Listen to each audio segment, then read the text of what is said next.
To fix website not secure error on Shopify. Hello everyone, welcome back into the channel. In this video today, I'll guide you through the steps on how you can fix website not secure error on Shopify. Well, I'm on the official community webpage of the Shopify, and there are certain people who have the same issue as well. So I just went on ahead and I was able to find the accepted solution here that is agreed by most people here.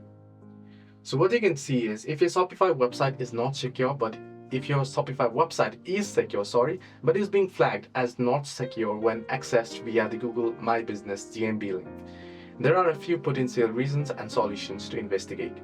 You want to check the URL in Google My Business.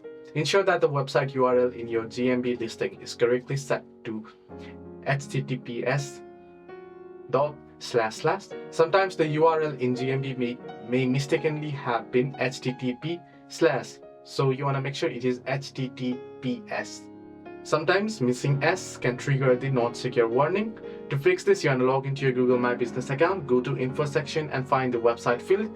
Ensure the URL starts with https. If it doesn't have, update it and save the changes. You want to also go to verify the SSL certificate. Even if your hosting provider has confirmed that the SSL certificate is active, double check that there are no misconfigurations. You can use online tools like SSL Checker to validate the SSL status.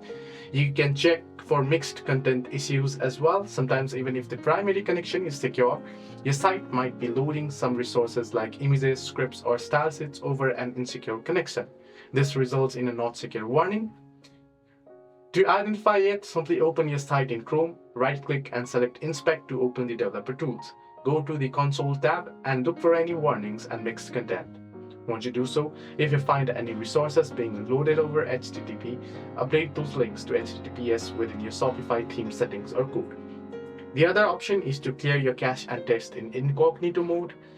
It might also be redirection issues. You might want to ensure that reflects from HTTP to HTTPS as well, and you might also check your Google Search Console. Hope this video helped. Do like and subscribe, and do not forget to leave comments down below if you have any further issues, and if you want the link to this particular website, you can leave a comment down below as well.